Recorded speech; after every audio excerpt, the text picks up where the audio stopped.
Numbers can tell a powerful story. Like 1946, the year Alpha Insurance was founded, or the more than 1 million policies currently in force. Backed up by superior service from a local agent right in your community. For 65 years, we've been right there with you. We're looking forward to the next 65. For a plan built just for you, contact Talisa Scheichel in Holly Pond. Smith Lake RV Resort, where you escape the stress. Make it your year-round residential, weekend, or vacation getaway. See nice lakeside lots with scenic natural beauty and terrific amenities. Enjoy an on-site swimming pool, a bath and wash house, boat slips for your boat, special events and shows. Smith Lake RV Resort offers water frontages on majestic Smith Lake. Smith Lake RV Resort at Crane Hill.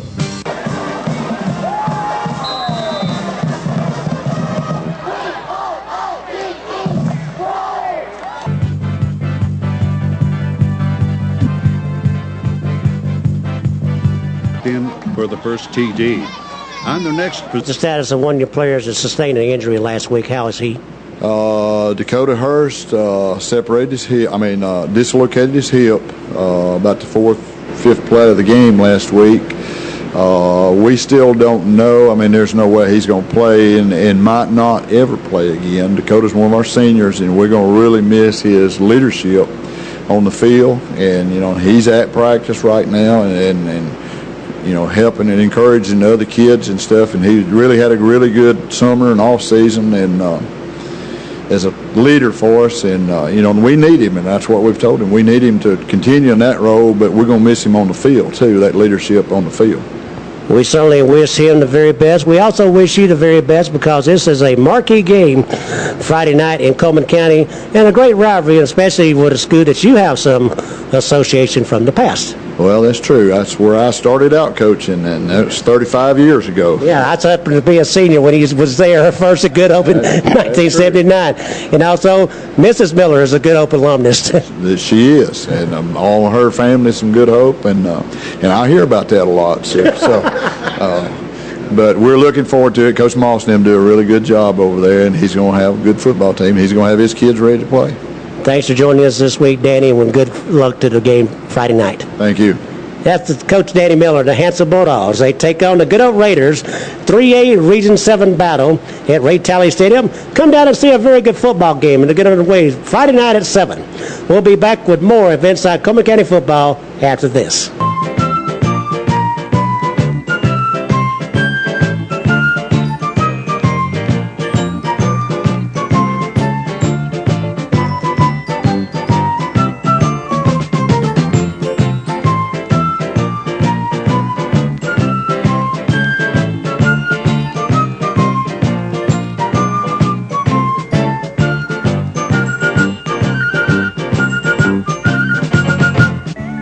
Get acquainted with Affordable Automotive in Welty. Affordable Automotive offers a full complement of service features for your car, truck, van, SUV, and other vehicles. Affordable Automotive also features a full line of famous Bridgestone tires. Stop in and check out the quality of famous Firestone and Peerless tires. Get a size and style that you need. Affordable Automotive offers towing service 24/7. Simply call 739-2290. Affordable Automotive, conveniently located in the heart of Welty. In the nation, we can't make every annoying thing disappear, but we can eliminate deductibles. Nationwide insurance members who add Vanishing Deductible get $100 off for every year of safe driving. Join the nation where deductibles go Nationwide is on your side.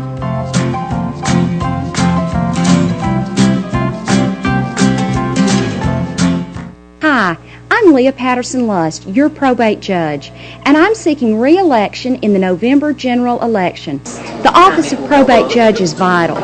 It serves in many capacities. I'm proud to lead a highly skilled, dedicated, efficient, and experienced office here to serve you in our county. We function as a team. I humbly request your vote, confidence, and support in the general election this November. Vote Leah Patterson-Lust, probate judge.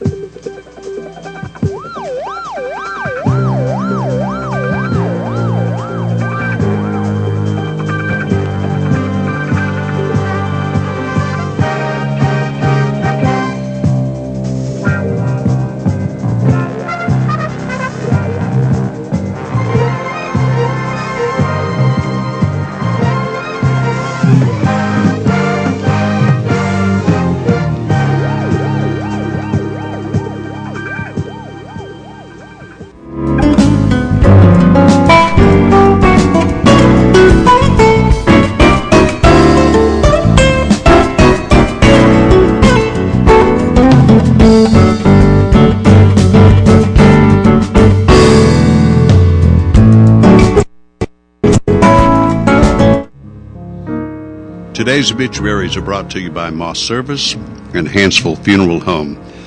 Funeral services for Carolyn Sue Chambers, age 72, of Moody, will be Sunday at 2 p.m. at Moss Service Funeral Home Chapel. Reverend Roger Chambers will officiate, and also Tim Kennedy. A burial will be in Mount Zion Cemetery. Moss Service is directing. Ms. Chambers passed away on Wednesday at her residence. Visitation will be tomorrow from 6 until 9 p.m. Funeral services for Lelba N. Lewis, age 88, of Cullman, will be today at Moss Service Funeral Home Chapel. 4 p.m. interment at Cullman City Cemetery. Ms. Lewis passed away on Wednesday. Visitation will be at Moss Service Funeral Home today from 2 p.m. until the time of service. Funeral services for James Leldon Son Moon, age 84, of Cullman, will be tomorrow at 11 a.m. at Cullman Funeral Home Chapel. Reverends Howard Wolf Jr. and Joshua Hogland will officiate. Interment at Vinemont First Baptist Cemetery. Cullman Funeral Home directing. Mr. Moon passed away yesterday. Visitation will be today from 5 until 8 p.m. at the funeral home. And those are our obituaries for today, brought to you by Moss Service and Hansville Funeral Home.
Welcome to Today on 2. It is Friday, the 7th day of September.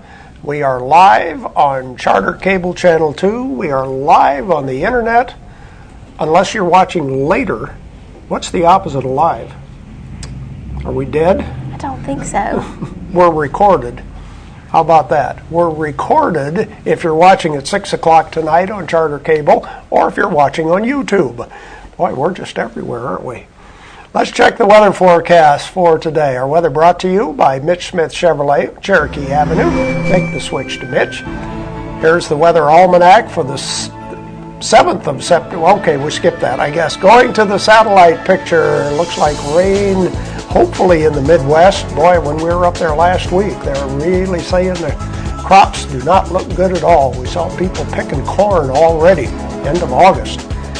And we have one more satellite picture to show you over the southeast, and it looks like it's going to be a pretty nice weekend. Mostly sunny today, a little bit of fog early this morning, slight chance of rain this afternoon, high around 92 for tonight. Mostly cloudy, 60% chance of rain, low of 71, but look at tomorrow. Cloudy, 60% chance of rain with a high of 79. 92 today, 79 tomorrow. 78 on Sunday, 81 Monday, 82 Tuesday, 83 Wednesday and Thursday. So after we get out of today, we have some below normal temperatures. Good weather for early September. And this is Friday. That's that means right. football. That means football. That means Paige is by herself. All alone. Does your boyfriend go to the high school games? No, not really. We haven't really attended any high school games yet. Well, I went and watched the halftime show at Coleman because I have a little girl that I coached in a pageant that made the dance line, so I went and watched the halftime, but I didn't stay for the football game. Okay. So at least you have some social life on Friday nights. Right. Saturday's out. Right? Yes, no, Saturday's completely out. Saturday at the TV set. Well, talking about Saturday, for those of you who want to watch the football games tomorrow, here's the lineup on Charter Cable. Mississippi State and Auburn, they start at 11 o'clock. And, of course, this is on Charter Cable on ESPN, which is Channel 29, or on High Definition Channel 808. Western Kentucky plays at Alabama at 2:30. That will be on Charter Channel CW21, that is Channel 3, or High Definition 703. So there you go, the football games tomorrow. Auburn at 11 and Alabama at 2:30. Very important to know. Yes, it is. Very important to know. The thing that's confusing is that they're on different channels every week. So you either have to keep up with it, this is why we do this, or you search for them on Saturday. And try and remember now, what time are they on again? It's terrible if you think that they're on at 11 o'clock and they play at 6.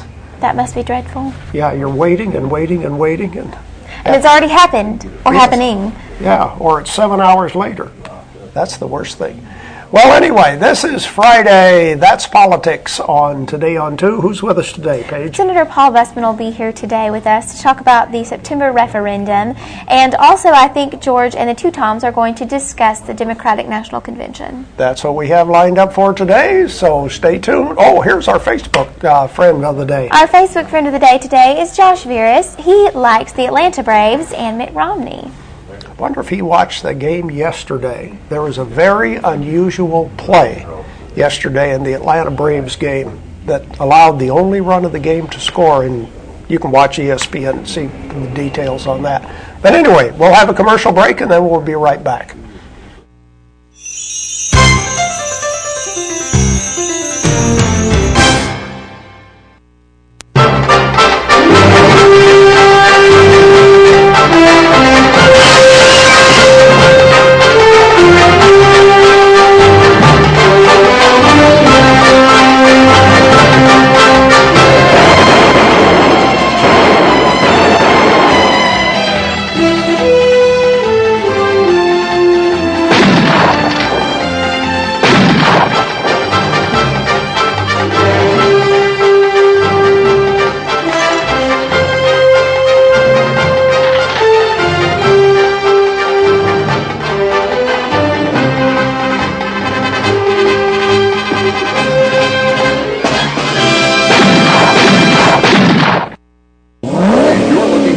Of your life. You'll find it at Billy Ray Taylor Auto Sales in Coleman.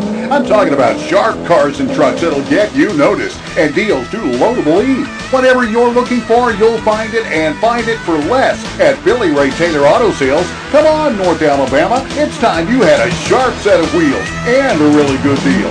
Billy Ray Taylor Auto Sales, serving you from two big lots, Highway 31 North and 31 South in Cullman, Alabama. Charles B. Wooster, and I come from Mound City. I know your name, Private.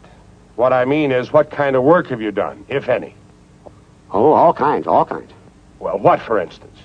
Well, I've cleaned out livery stables and swept out saloons, butchered cattle, and I was a cook. A what? Cook. You mean a cook? Yes, sir. I was a chief cook for the Benton Mining Company. And then one night after dinner, poor old Mr. Benton, God rest his soul, he up and died on me.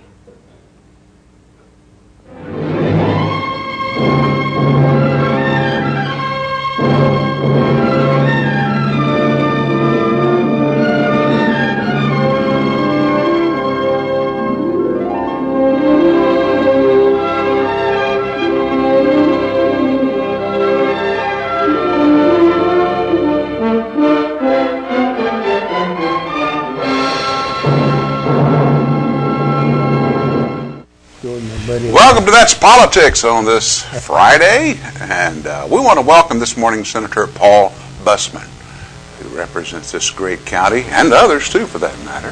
Thank you, Paul. Good to be here. Thanks for inviting me. Thank you for making it in to see us this morning. Well, the morning news is full of information, the Coleman Times, for example, about this news conference that you plan on holding coming up. Is it down in Homewood? Is that Yes. where it is? Yes. Regarding the September 18th referendum to the vote by the people to decide if monies will be taken from the Oil and Gas Trust Fund to support Medicaid, prisons, and maybe some others too, maybe I can't remember. But at any rate, back in July when you were on our program, you told us that you supported this referendum, encouraged people to vote for it. But obviously something's happened since then. Well, you know, that I struggle with this amendment. Simply because I know the way that the budgets were passed this year. And initially I fell into the fear factor that, you know, if this does not pass, we're going to have hospitals closing and we're going to have all these other, sky is falling events that were predicted. And as I did more research and I did more study on the issue, I don't honestly think that's the case. And I don't think that the sky is falling. I don't think that this is in the best interest of the state of Alabama, and I don't think it's the only options we have.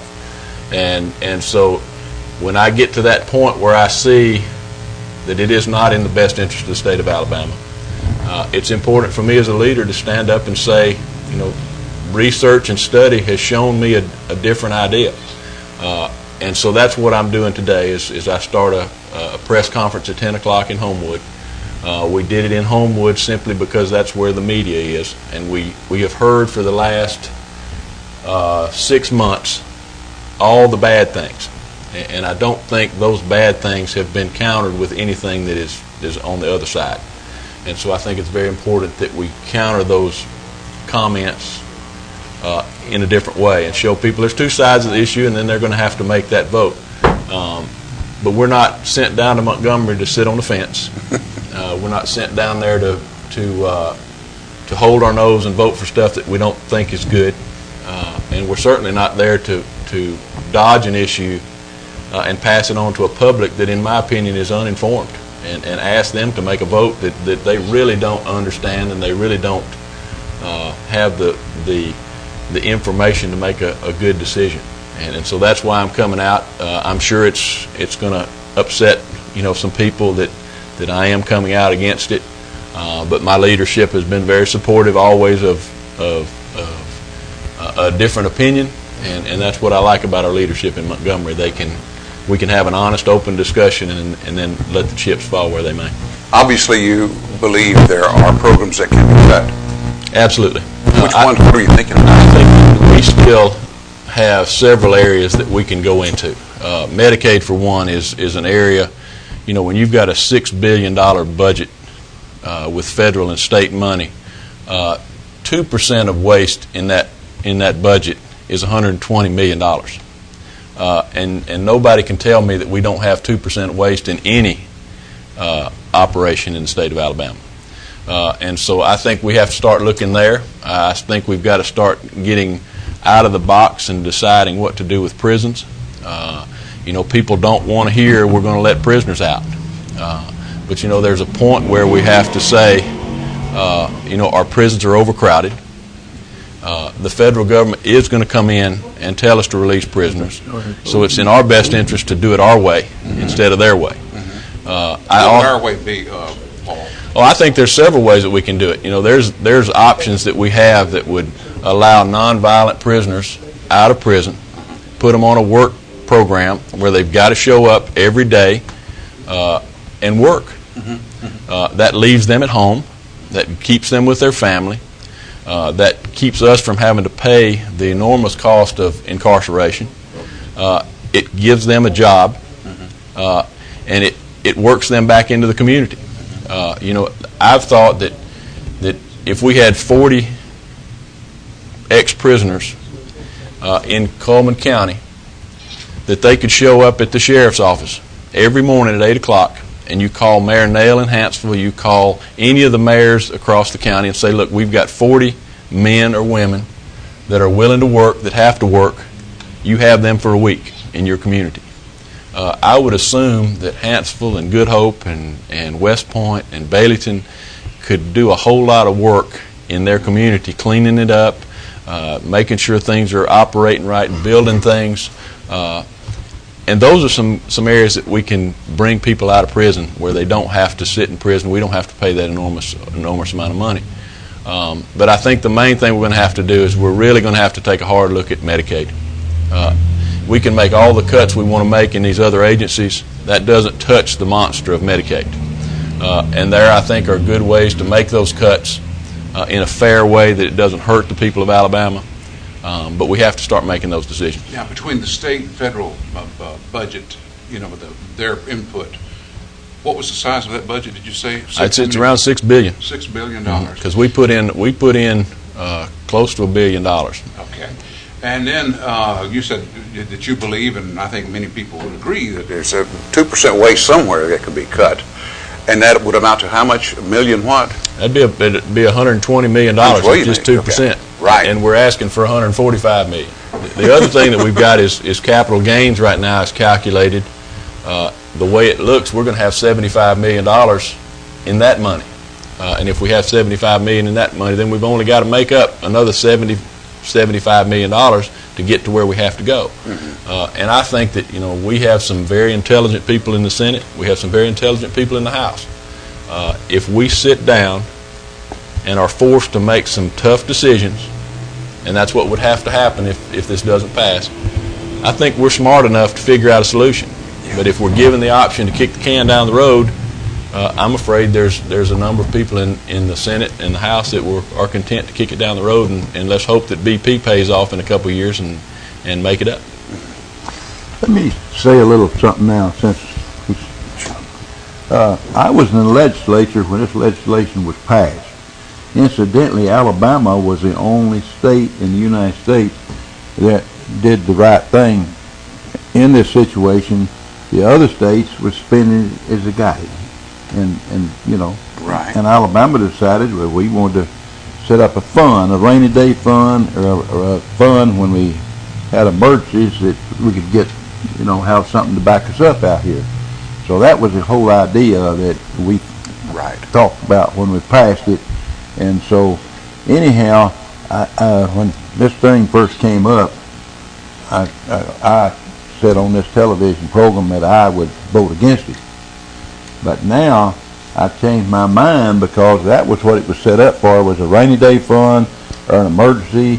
And I think we're in an emergency situation at this time. Of course, I think our money is improving in the state. It appears like the education, they're not going to have to prorate them or anything like that. But anyhow, I changed my mind, and I'm going to vote for it, because you're going to have the special sessions. You're going to have those legislators down there all year, trying to come up with something. And so I think that. So you don't necessarily agree with the senator regarding this budget and how much 2% would one thing provide I'd like to see is what our other representative said he'd like to see, and that was that we come up with some kind of a deal in the whole package to figure out how we're going to pay that fund back. That's the important thing, and I believe this senator here would agree to that. Oh, I totally agree it needs to be paid back, but I also know that there's no guarantee that will be paid back. Well, and you know as well as I do that in the legislature it doesn't take but one or two people that don't want something passed, and they can kill it in a hurry. And, and the other thing I would say is that fund, as you said, Mr. Speaker, was a tremendous idea with a lot of foresight. And my concern is that we're going to go in and raid 25% of it with no guarantee of paying it back when there's other areas that we can work on that may not put us in the emergency that everybody thinks we're in. If Obamacare comes into the picture, would that be an emergency? All bets are off. Was that an emergency? That's no longer an emergency. It's a disaster. Oh, golly. My heavens. This is very interesting, but what a terrible time in some ways I guess we live in regards to this. I mean, you got this fund sitting there. See, Senator, I know so many people think, well, if it's just sitting there, what good's it doing anybody? But it's for bad times. So then the question becomes, it seems like the question becomes, is this a bad enough time for it, you know? And I also would say that, the money that we generate from that trust fund helps to fund the counties and the municipalities. And if we take money and decrease that principal, that also decreases the amount the municipalities. Are we talking about things like roads and such? Yes, well, see, now that brings it home. It goes into the county budgets. It goes into the municipal budgets. If the principal is not as big as it used to be, then the money that's coming to the counties and municipalities are not coming down there. Well, that brings it home. See, for the longest we think, well, that money's just sitting there, but that money does, the interest off of that, does provide support for counties. And the other last point I'd like to make on it is in my opinion, what this amendment says is that this year and for the next 3 years, the legislature cannot and will not deal with the budget problems. And to me, that's just inexcusable. We can deal with the budget problems and we can fix them if we are challenged to do so. I mean, we're very intelligent people down there. Wow. They've made no provisions to repay that money back, have they? No, and that was an oversight. I would tell you that was if we would have known that was not in there or we had not caught that, I think that would have been added. I don't think that was an intentional thing, but it was definitely an oversight that we have to deal with now. Need to take a break. Senator Bussman will be right back after these words. At Premier Bank, we're a bit old-fashioned. We actually answer the telephone when you call. However, old-fashioned doesn't mean we aren't up to date. With the latest technology, Premier Bank meets the various needs of our customers. Mobile smartphone banking, internet banking, ATMs, convenient offices. At Premier Bank, we have the right products right now with good old-fashioned customer service. At Premier Bank, we put the customer first. Overwhelmed by home refinancing offers from telephone solicitors and direct mail advertising, and then find you're not qualified for a specific plan? The Mortgage Center, a hometown lender, compares the rates from all home loan lenders and the qualifications of the various government programs to find a plan best suited to you. The Mortgage Center helps Cullman County people purchase and refinance their homes. This is Pat Newton. Call us today and let us tailor a loan program to your specific needs and requirements. Meet the KitchenAid 36-inch induction cooktop. It might just change the way you cook. Induction technology heats the pan and not the cooking surface to offer you a new level of precision, speed, and energy efficiency. 9 settings give you different levels of heat to achieve precise temperatures and amazing responsiveness. Water boils in just seconds, making this the fastest to boil induction cooktop available. The KitchenAid 36-inch induction cooktop.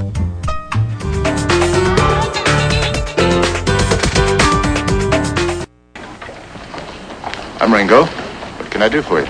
Well, my name's Merlin, Pat Merlin. This is my son, Hank. We come a long way, Mr. Ringo. The boy here's gonna kill you.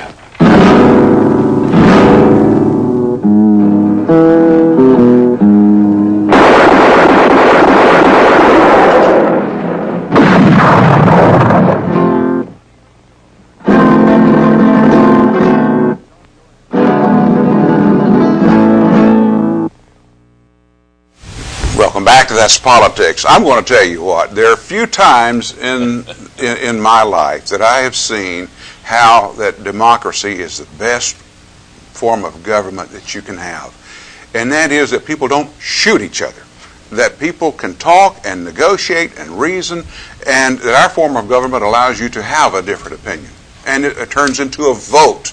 You vote for a person, vote for an idea, vote for a party, whatever you decide. And that's what we've got this morning, is we have Senator Paul Bussman to my right and Representative Jeremy Oden to my left, and their positions on the September 18th referendum.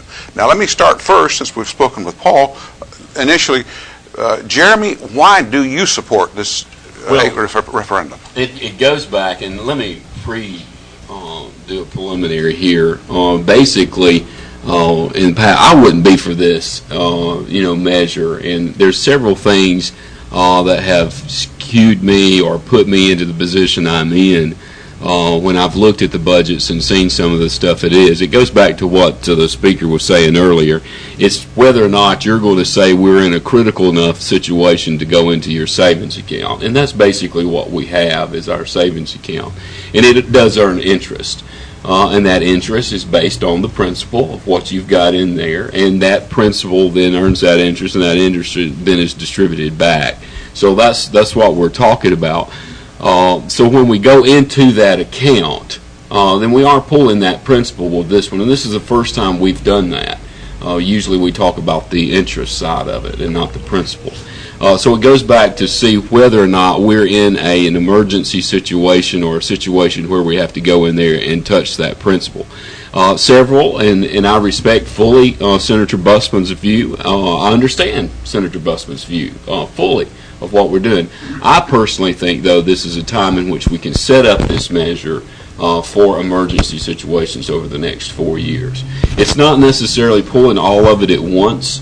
We are not going in there and pulling the $400-something million immediately. We have it scheduled for about $145 million at a time. One of the provisions that was left out that I strongly support is the payback provision.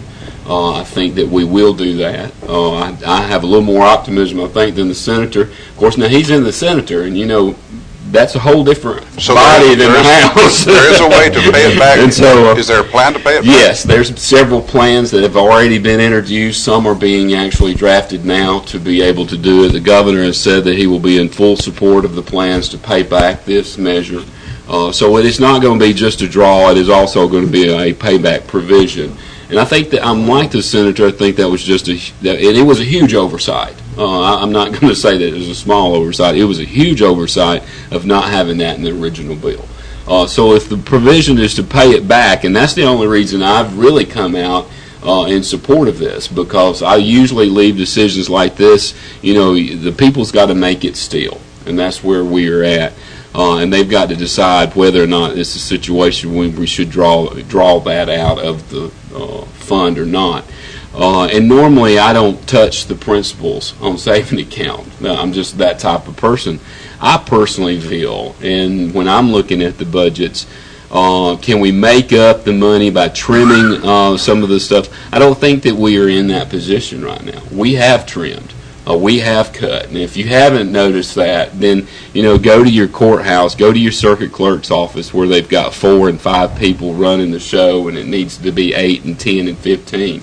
So is there some fluff? Yeah, there's going to be some fluff. There's always fluff in government. The Medicaid, though, I'll agree fully with Senator Bussman. It is a monster. And it's going to be even more so if the Obamacare goes through. So this is sort of a preliminary projection on what's going to be happening with that. We're going to be doubling our payments if Obamacare goes in.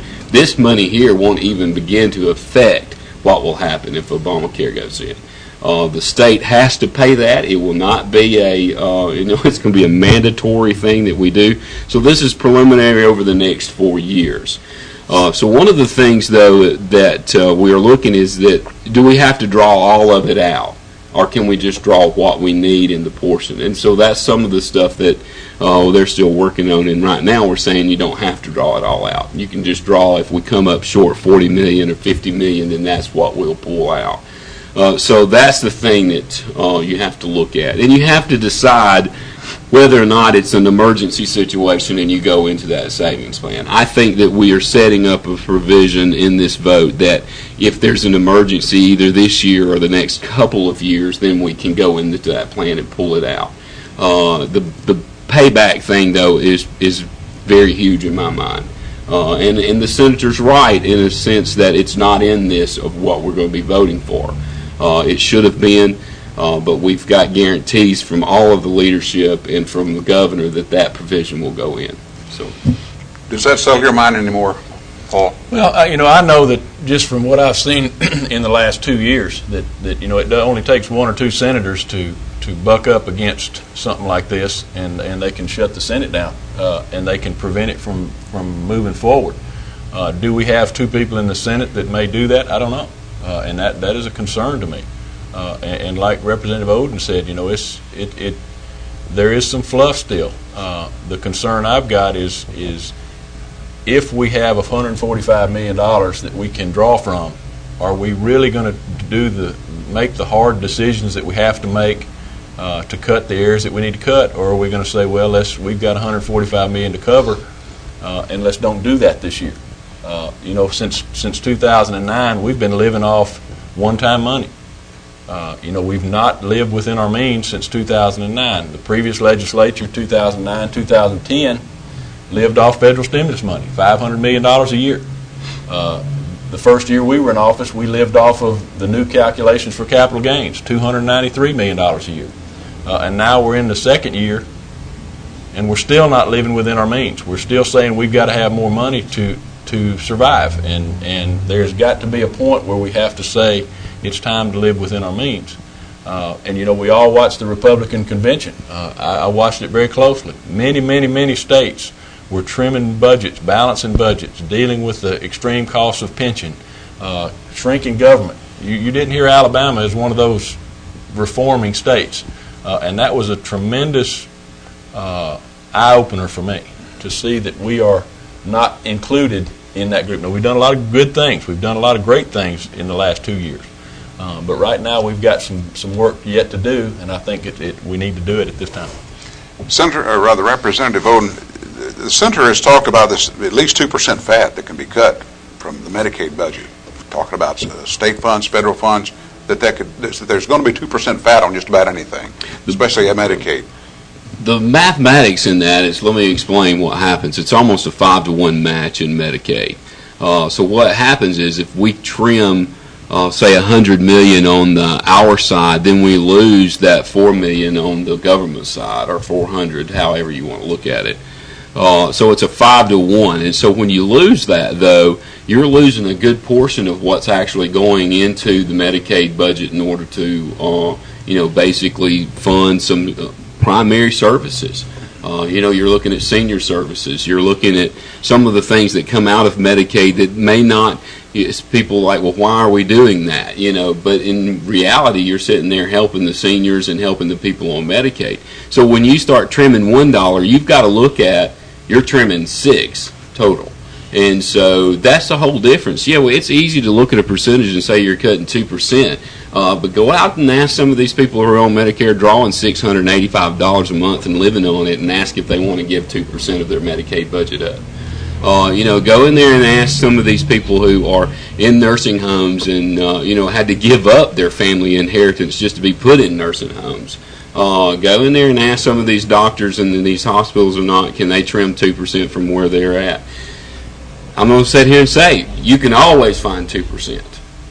And you can always do that. The question is where you're pulling that money from. Now, the senator's correct. Can we go in there and trim it? Yeah, we can go in there and trim it, but we're going to have to make the decision of what gets cut. And I personally feel that right now that decision is going to be too hurtful for the people. We need this option. This was said yesterday in several meetings I was in. This is not a cure-all. This won't be a cure-all. This is not the final option. This is just putting an option on the table so that when we get in an emergency situation, we can use it. So we still have the ability, and the senator's right, we have some smart people, as elected in our elections this last time in legislative body. So what we've got to do is give this option, and that's what we're doing, is giving this option out there. And then come back and let's sit down and let's figure out what we can do and how we can trim and what does and is fluff and cut it out again. But this is given an option that we can use in this emergency situation and pull this money out of. And to me, that is what a savings account is for. That is why you save as a family. You save as a family to purchase a car. You save as a family that when a tire blows out, you go have enough money to go buy that tire. You don't cut back in your own budget. You have that saved so that you can use it. Now, if you don't, as a family, let's look at a family budget. If you're sitting here working from day to day and you're living from check to check and you don't have that savings, guess what you're going to have to cut out? You're going to have to cut out something that family is in need and has been spending in that money if you don't have that savings. And so that's the reflection that I see that we're in.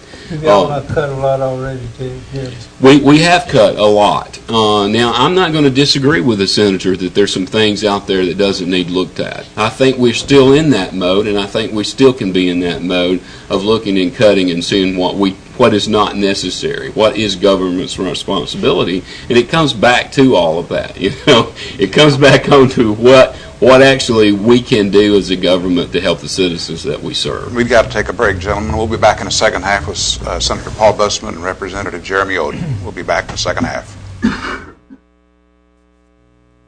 Cheyenne, Cheyenne, where will you be camping tonight?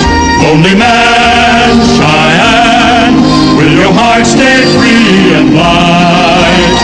Dream, Cheyenne, of a girl you may never love.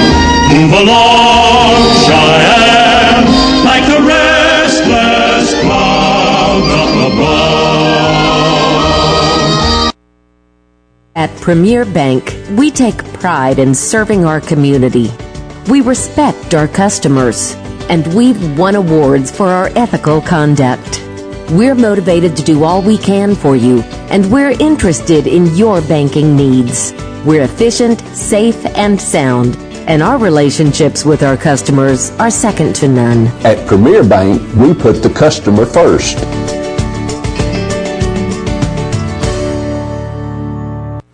There's stuff around your house, but we don't make stuff. We make ovens. Dual fuel, double ovens. And they bake so evenly that now delicious is something you can depend on. We only make things for one room. The best room. Your kitchen. We're devoted to it. And you can feel it in everything we make. Nobody knows the kitchen like KitchenAid.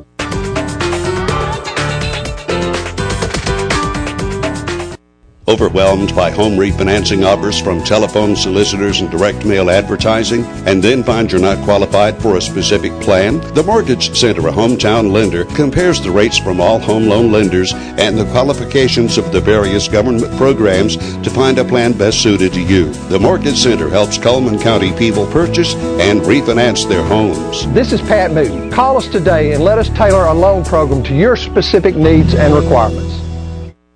And we continue with more of Today on 2. It's time to give away prizes. On Friday, let's see, we have 2 cupcakes from Frosting's Bakery. Yum. And we also have the meal special for 2 at High Tide Sports Grill. Good eating today is our prizes. Let's look at our merchant ads. We'll ask you a question, of course, about one of the ads. And we start with High Tide Sports Grill. They have new hours, now open on Friday night till 10, Saturday 10 a.m. that should be, until the ball game's over. That's what they told me on Saturday night. Shimmer and Glow Tanning Boutique. This is open Monday through Friday from 8 to 8 Amanda and Jessica are their owners. They offer beginning, intermediate, and advanced tanning, and you can visit them on 2nd Avenue in Coleman. Open the door to history and fine prints. Renard's Gallery and Gift. An art gallery, a gift store, a jewelry store. Custom framing is also available at Renard's Gallery and Gifts. You're in good hands with Sorelli at Doug Doggett Jewelers. Sorelli is an antique-inspired jewelry, and that's why you shop Doug Doggett Jewelers on Compass Way Southwest. Kick off the fall season at It's My Party. They have accessories for tailgating parties. They have all occasion balloons. Lulu the Gorilla can show up for special events. That's It's My Party. Baldwin Counseling Center, having problems, need to talk, or want privacy? Howard Rogers is only a phone call away. 737-3087. He solves problems one at a time, from weight loss to lifestyle coaching. Fitness opportunities at the Wellness and Aquatic Center include the indoor walking track, aerobic and cycling classes, the indoor pool. Day passes are available, or you can save money and buy a membership. Mullins Body Shop on Highway 31 south of Phelan. You've counted on them for over 52 years, and you can count on them today. Call Sunny, Stacy, Beth, or Jim at Mullins Body Shop. Sweet deals at Dairy Queen. Pick any 4 items, pay just $5.55. The blizzard of the month is Oreo. Buy one, get one for 99 cents at Dairy Queen. Those are some of the merchant ads. Our question for today: where will you find Sorelli jewelry? Sorelli, a very popular brand right now. Where will you find it? Tell us the name of the business, and you get cupcakes, 2 cupcakes from Frostings, and you get meal special for 2 at High Tide Sports Grill. Good prizes. 256-734-7399 is our telephone number. We have a caller already. Hello, who's calling? Sheila. From where are you calling? Coleman. From Coleman. Okay, Sorelli Jewelry, where do you find it? Doug Doggett. At Doug Doggett Jewelers. You got that right. Stay on the line, please. Thanks for calling in. That's why you shop at Doug Doggett Jewelers. That's right. That's what he says. Let's look at the rest of our merchant ads right now. Starting with Uniform Place, they have the look and the style and the colors for fall. Uniform Place with the cargo pant, constructed for comfort. Tires for Less is more than just tire store. They offer air conditioning, oil changes, and minor engine repair. They have 80 years of experience servicing vehicles. Plus, mention you saw them on Channel 2 and receive $5 off an oil change. And right next door you'll find Earl's Body Shop, and they remind you, move over for emergency vehicles. Earl's Body Shop, located on Highway 31 North, or check their website, earlsbodyshop.com. The Tutor Doctor, make this the best school year ever. They offer personalized in-home one-on-one tutoring. You can visit inhometutors-alabama.com to learn more information about the Tutor Doctor. And you can save as much as 50% on the new Hydromaster tire, available at People's Tires Brake and Alignment Center. It's a premium quality remold tire. Best Hallmark and Plots is open Tuesdays, Thursdays, and Saturdays from 8 a.m. to 3 p.m. They have a variety of fresh vegetables, and the Senior Nutrition Program vouchers are accepted at the Best Hallmark and Plots. And your hometown bookstore is Deb's Bookstore, just down the road. Deb has books always on sale, and she says gift certificates are always available at Deb's Bookstore. Mr. Plumber is Coleman's only professional full-service plumbing, sewer, and drain company. They're locally owned and operated and offer free estimates on new construction and fast 24-hour service at Mr. Plumber. And Mr. Hicks Menswear, men's suits and sport coats in regular, big, and tall sizes. The Pima cotton pullover shirts are now 20% off at Mr. Hicks Menswear. And those are the merchant ads for today. Now we need to check the birthdays for today, tomorrow, and Sunday. Well, on this Friday, Debbie Bates, Wanda Monk, John Lambert, Marilyn Greyhorse, and Jason Grimmett celebrate a birthday. On Saturday, Angie Brown, Natasha Edelman, and Ann Mullins celebrate. And Sunday, Gary Taylor, Michael Kennedy, Jerry Waters, Shayna Heiss, and Cindy Hawkins celebrate a birthday. Happy birthday to everybody. By the way, one of those Friday birthdays is my sister, who lives in Alaska. Oh, wow. So happy birthday, Marilyn. Yes. Okay, time to draw for our winner for the week, and it is Coy Lassiter. Coy Lassiter's birthday, I think, was earlier this week. he wins the birthday cake from Dairy Queen and the portrait from Baker Photography. We had a couple of anniversaries. One's today. On this Friday, Chris and Jenny Patterson celebrate a anniversary. And our weekly anniversaries are Coy and Marcy Lassiter and Chris and Jenny Patterson. Okay, our anniversary winner is the Pattersons. Happy anniversary today. You win the prize from the Candle Garden. The weather forecast brought to you by Mitch Smith Chevrolet on Cherokee Avenue. Make the switch to Mitch. For today, mostly sunny, a little bit of fog, probably burned off by now. Slight chance of rain, high of 92. Cloudy tonight, 60% chance of rain, low of 71. Cloudy tomorrow, 60% chance of rain, a high just 79 tomorrow.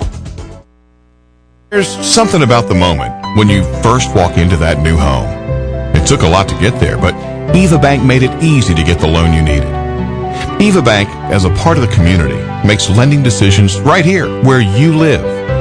Our lenders make the process quick and easy with rates you'll love. Visit your neighbors at Eva Bank today and let them help you with your new home loan, manufactured home, refinance, or remodel. Eva Bank, part of the community we call home. Life lived in black and white is not a life lived. Today, I choose color. To see it. To feel it. To be in it. To be upon it. And to live a life surrounded by it. Today, I put on a fresh coat.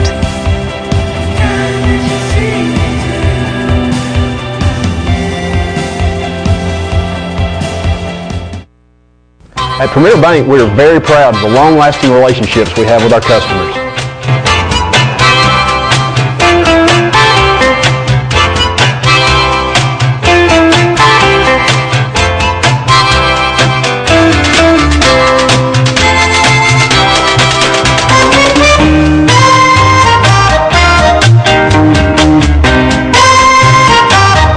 We'll go almost anywhere to meet your banking needs. On the edge of the American desert lies a forest turned to stone, the petrified forest. Grim, silent, mysterious. Here in a lonely desert tavern, fate draws together a strange company. Alan Squire, a vagabond adventurer running away from his past. Gabrielle Maple, a beautiful girl weary of the desert solitude, eager to escape with the first man who comes her way. Bose Hammond, an ex-football hero down on his luck. Paul Chisholm, multimillionaire banker vacationing with his disillusioned young wife, Dorothy. Gramp Maple, a sly old reprobate. And Duke Mentee, vicious leader of a notorious band of gunmen, hiding out after a gang massacre. In a short space of 24 eventful hours, these characters live a lifetime of romance, adventure, terror, and tragedy. It's one of the most unusual stories ever brought to the screen, The Petrified Forest. Welcome back to That's Politics. Our guests this morning include Senator Paul Bussman along with Representative Jeremy Oden. We're talking about this upcoming September 18th referendum, which I think we have a slide. If we have it ready, just pop it up whenever you get it ready. Now, we're talking about the language of this referendum that people will be voting on September 18th. Shall the following amendment be adopted to the Constitution of Alabama? You're laughing, Jeremy. Proposing an amendment to the Constitution to provide adequate funding for the State Attorney General fund budget to prevent the mass release of prisoners and to protect critical health services to Alabama children, elderly, mothers by transferring funds from the Alabama from the Alabama Trust Fund to the State General Fund beginning with the new fiscal year to create a county and municipal government capital improvement trust fund advisory committee. Now, see, I forgot about that little caveat. Right. Committee. Jeremy, what's that? There's a couple things I think that are very obvious in this wording, and in my opinion, it's meant to, if nothing else, to scare the public into voting for it. I mean, when you start putting some on a ballot that says mass release of prisoners, that means the majority of the prisoners are going to be released. I'm going to listen. I'm not going to defend that. I am not going to defend the language. When you put the issue with protecting critical services for children, elderly, and mothers, you're talking about life-saving health care, and that is not what's happening here. At least fathers are safe, apparently. Well, the fathers evidently don't need. Well, I'm not, listen, fellas, I'm not going to defend the language. I don't agree with the way it's worded, and I've never agreed with a lot of the way they do amendments. I think it should be plain and simple. This is, it is. I'm not defending the language on this one. It's pretty bad. And the reasoning though is they want everybody to understand what the general fund funds. Well, you know what the general. We're not an uneducated society. We know that. And to put it on an amendment like that, I didn't agree with that, and I don't agree the way it was stating. The thing I want to make before we run out of time, and I know that we're sitting here opposites. I am going to be a yes on the amendment, but you have to understand, my view is this is an option. And I fully agree with what Senator Bussman is saying, that we still have a lot of work to do. We have to look at the budgets that we have, and we need to go in there and continually see where government's working and government's not working. But we should do that every year that we write a budget. We should question the programs that we put in the previous year and say, are they working, are they not working? So we should have that question on our minds every budget that we do. Yes, I want to set up this option, and it's an option, and the committee has to look at whether or not we pull down that money, whether or not it goes into Medicaid or whether it goes into Department of Corrections, that type. We've talked a lot about Medicaid, but the general fund also funds the Department of Correction. It does fund your roads. It does match money federally that pulls down, in many cases, 2 to 1, 3 to 1, 5 to 1. And so when we are losing that federal match, we're losing a lot of money that is coming into the state. We may be putting 20 cents into something, but the federal match may be 80 cents. And that gets a lot of stuff done. Most of your senior services are done on a match program. So when we lose that match, we are losing that capability of actually doing the whole service that's there. So that's the concern. But I would also say that we've known since 2010 when we came into office that this monster was there, and we've known that this monster of budgets was there, and we have basically chosen not to deal with it yet. And the concern I have is we continue to pass the budgets at the last minute of the session. And I think that's done for a reason. I think that we have not actually sat down and really dissected that budget to find out whether we're in a position to where we need the money or not. And to push it off another year doesn't fix the problem. To push it off another year doesn't fix the problem. Until we are willing as a legislature to sit down and go through that budget and use it, make it a priority instead of it's something we got to do before the end of the session. I pushed in my caucus almost all year. Where's the budget? Where's the budget? Where's the budget?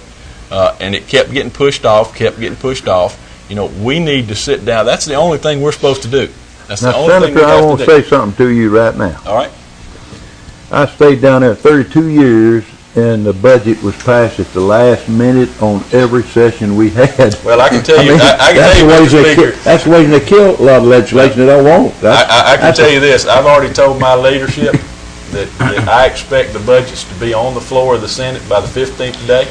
And if it's not on the floor by the 15th day, I think we ought to stop business in the Senate until we get to that point, because that's the only reason we're down there. Let me interject here too, and so I don't disagree with getting the budget, and we have the last couple of sessions have gotten the budget out earlier than we have ever gotten the budget out in the history of the state. It's not passing sometimes on the last day, sometimes it is. Now, I didn't agree. It was 11:40 when I got through the Senate. This year in the Senate. I'm going to tell you, we have a problem with the Senate. Oh, I understand. And I don't mind, and I know my senator is here. Yeah.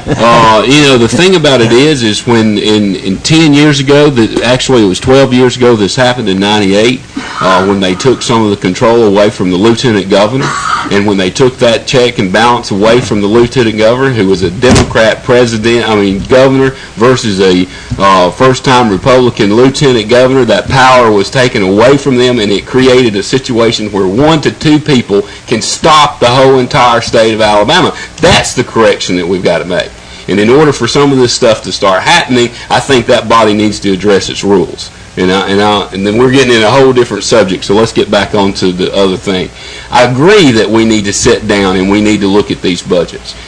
This is an option. It's not the final thing that we've got to do. This gives us an option in which we can meet an emergency situation if it arises. And so that's one of the biggest things we need to sit here and talk about, is why this is up there. I don't agree with the length. I didn't agree with the general fund budget. I think if you go back and look, this past year I voted no on the thing. I voted no. So we didn't agree with the way it was coming out. 2 years ago, we said, when we were putting the stimulus money in, we can't do this. We can't do this. And so we started saying in this, education's fine. Those revenues are coming in that fund. They are picking up. Picking up heavily? No. They're picking up slightly, though. And so you're sitting here with a general fund that we need to address that has no growth money in it whatsoever. But the need on the general fund has not regressed. It's progressively gotten bigger and bigger and bigger, and when you start growing your populations, you're going to have more policing going on. You're going to have more Medicaid. We're looking at a generation, the largest senior generation in the history of our existence is fixing to come on. I mean, the baby boomers are fixing to hit. We're about to run out of time. I want to say one word. The general fund has so many areas they have to feed revenue to. I mean, education, it's just one big thing out there, see, but the general fund has to make sure everybody's got a little bit. Take everything else. We're about to run out of time, gentlemen. I want to make one thing clear so that I understand. Representative Oden, you believe that if this September 18th referendum fails, that if, as Senator Bussman suggests, we trim the 2% fat, you believe that a person on Medicaid will get fewer dollars. Is that correct? Exactly. Do you believe that that's going to happen? I'm not talking about critical services here. I'm talking about fraud. We've got 2% fraud. We've got 2% of the Medicaid budget that is going to people that don't deserve it and don't need it and are stealing it from the state of Alabama. I'm not talking about basic services. And I understand where Representative Oden is. You know, we got to protect the basic services. But that's when you sit down and you figure out what's important and what's not important. But we cannot let people continue to be on the Medicaid budget, stealing money from the state of Alabama and hurting those people that need that money. That's a big difference there, gentlemen. I mean, I understand both of your positions, but that right there seems pretty significant. I don't disagree with that position, and I think that we need to look at those things. But are you going to do that within a 6-month period? No, you're not. And I'm going to tell you you're not going to. Now, I'll tell you this, and I think Senator and I agree with on this. If it doesn't pass, there's not going to be a tax that passes, and there's not going to be a fee that passes. I mean, so your options are cuts. Yeah. And that's just... Can we agree, gentlemen, after this September 18th referendum is over with, when that, either for or against, whether it passes or not, can I get both of you on to talk about what lies ahead? Oh, absolutely. Sure. Yeah. And like I said, you know, it's the one thing that I truly appreciate in the Senate and the House the way it is now is we can have these open discussions. Sure, yeah. We can agree to disagree, and we can be friends, and we can say this is what I think is best for the state of Alabama. Representative Oden can say this is what I think is best for the, and we can work through those details, and that is a positive thing as opposed to what's going on in the federal government where they're not even talking to each other. and that's so true. And then there's no hard feelings between the senator and I. We still and that's the beauty of democracy versus what we are being given on the federal platter, socialism. That's my thought about it. Okay, thank you, gentlemen, for joining me. Thank you. Glad to be here. We'll see you next week for That's Politics. Higher. Accident, storm, they all happen in Coleman County. And for 3 generations, Night Free Insurance has been there for you.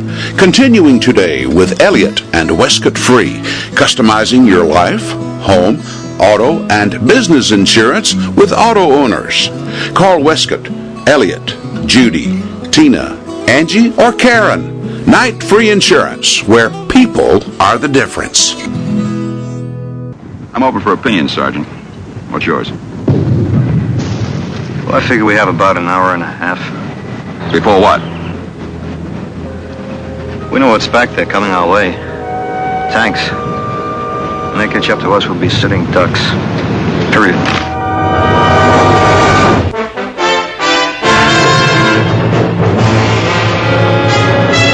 Combat. A Selmer production. If you're looking for the ride of your life, you'll find it at Billy Ray Taylor Auto Sales in Coleman. I'm talking about sharp cars and trucks that'll get you noticed and deals too low to believe. Whatever you're looking for, you'll find it, and find it for less at Billy Ray Taylor Auto Sales. Come on, North Alabama. It's time you had a sharp set of wheels and a really good deal. Billy Ray Taylor Auto Sales, serving you from two big lots, Highway 31 North and 31 South in Coleman, Alabama. In the nation, we can't make every annoying thing disappear, but we can eliminate deductibles. Nationwide insurance members who add Vanishing Deductible get $100 off for every year of safe driving. Join the nation where deductibles go. Nationwide is on your side.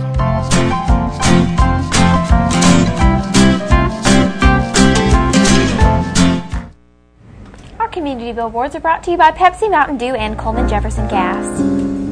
Get Fit for Haiti, proceeds to benefit Haiti's Projects of Eden. This will be Saturday, September 8th at Jan's Fitness Club, 8 a.m. to 9:30 a.m. classes. A masquerade jewelry sale for $5 will be going on Thursday, September 13th from 7 to 6 p.m. Proceeds to benefit Hospice of Coleman County. This will be Friday, September the 14th. United Way of Coleman presents the Girlfriend Gala. They're wild about girlfriends. Tickets at United Way office, and you can call 739-2948 for more information. This will be Thursday, September the 27th. Community billboards are brought to you by Pepsi, Mountain Dew, and Coleman Jefferson Gas. If you would like to email us a billboard, you can do that. Send it to channel2coleman@gmail.com. Fax it to us, 256-734-7680, or friend us on Facebook, Channel 2 Coleman. Weather forecast for today, mostly sunny, slight chance of rain, a high of 92. Cloudy tonight, 60% chance of rain, low of 71. Cloudy tomorrow, big drop in the temperatures with a high of 79. And who do we have coming to see us on Monday? On Monday, we have Mark Britton, CHS football coach, to come and talk about CHS football, and accompanied by Christopher Smith, who's the CHS band director, to talk about their band department. That's our program for today. Thank you for watching Today on 2. You have a great day.